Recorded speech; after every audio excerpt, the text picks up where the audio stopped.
हे शिव शंकर हे करुणाधर हे परमेश्वर परम पिता। नमस्ते। जब आप अपने पौधों के साथ हो तो उनके साथ कुछ कुछ गुनगुनाया करो और उनसे बातें किया करो। सच्ची मुच्ची पौधे हमारी बातें सुनते हैं और जैसे हम उनके साथ टाइम स्पेंड करते हैं तो उनके ऊपर बहुत अच्छा असर पड़ता है। आपके पौधे ज़्यादा ग्रोथ करते हैं।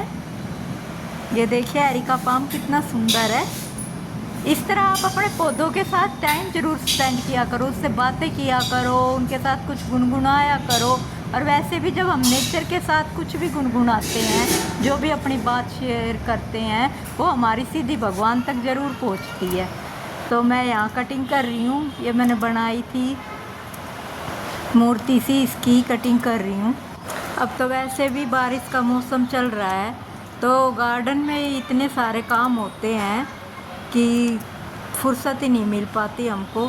इस टाइम तो हम जितना समय अपने बगीचे में गार्डन में लगाएं उतना ही समय कम होता है हमारे पास, क्योंकि यही टाइम होता है जब हम अपने पौधों का सारा काम कर सकते हैं, रिपोर्ट कर सकते हैं, कटिंग कर सकते हैं, या फिर कहीं और किसी और गमले में पौधा लगाना हो या नए पौधों की कटिंग लगा सकते हैं।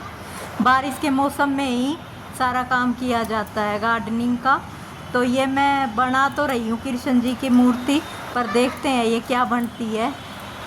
इसी तरह जब हम ऐसे पौधों को कुछ कुछ शेप देने लग जाते हैं तो अपने आप ही हमारे दिमाग में आइडिया आने ही लग जाते हैं। तो देखते हैं ये क्या बनती है। बनाने की कोशिश तो मैं एक छोटी सी कृष्ण जी की मूर्ति कर रही हूँ।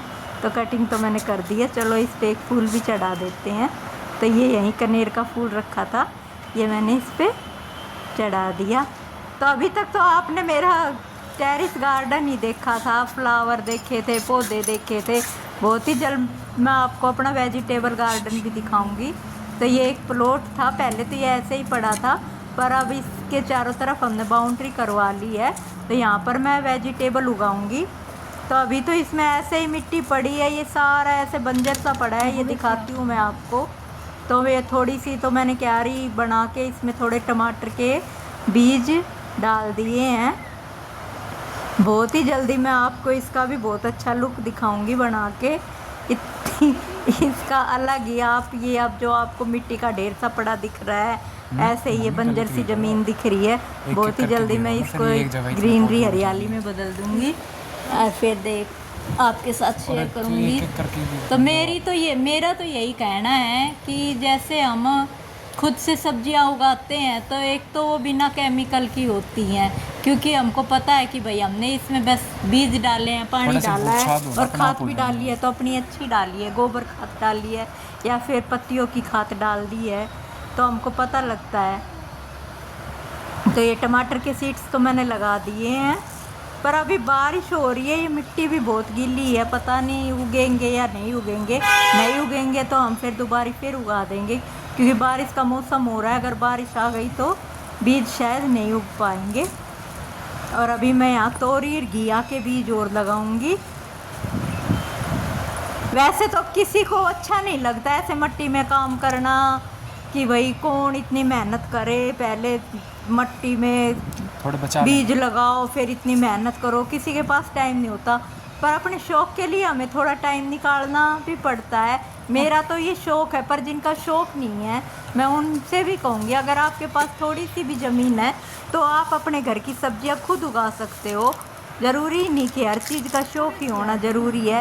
इससे एक तो आपकी सेहत भी अच्छी रहेगी, आप मेंटली और फिजिकली दोनों तरह ही फिट रहोगे, क्योंकि जब हम पेड़ पौधों के साथ होते हैं तो हम मेंटली फिट होते हैं। और जब हम खुद ही काम करते हैं तो इतना सारा काम करते हैं हम, जैसे पेड़ों की देखभाल करते हैं, उनमें पानी डालते हैं, ज़मीन में गुड़ाई उड़ाई करते हैं, तो हमारी फिज़िकल हेल्थ भी ठीक हो ही जाती है।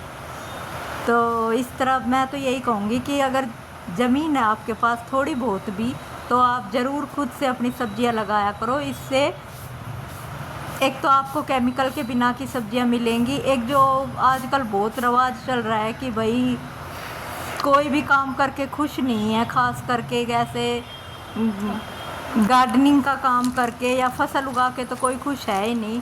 उनको थोड़ा सा ऐसे मोटिवेशन मिलेगा, हाँ भाई हमको करना चाहिए अपना अपना ज़्यादा भी ना, तो ये अगर हमारे पास खेत है या ज़मीन है तो इतना तो हम करें कि हम अपना खुद का खुद की सब्जी, खुद का अनाज खुद से उगा सके। इतना तो हर किसी को करना चाहिए। मानती हूँ आजकल की लाइफ बहुत फैशनेबल हो गई है, किसी के बस की काम नहीं रहा। उतनी हमारे शरीर में बीमारियाँ भी आ गई, हमारे बच्चों को भी बिल्कुल किसी चीज़ का पता ही नहीं है, उतने ही वो बीमार भी ज़्यादा रहते हैं, उनकी हेल्थ भी ठीक नहीं रहती है, और ना ही उनको अपने खेती बाड़ी के बारे में कुछ पता है इतना। तो हमें थोड़ी थोड़ी गार्डनिंग करनी चाहिए। बोल के तो खैर मैं आपको क्या बताऊं, पर मैं थोड़े से दिन में आपको रिजल्ट ही दिखाऊंगी कि मैंने कितना अच्छा बना दिया इसको। अभी जो आपको बंजर से वो प्लाट दिखा था उसको, और अब मैं आ गई फिर से छत पे। मैंने कुछ पौधे निकाले, नीचे एक आंटी आई थी तो उनको देने के लिए मैं कुछ पौधे निकाल रही हूँ।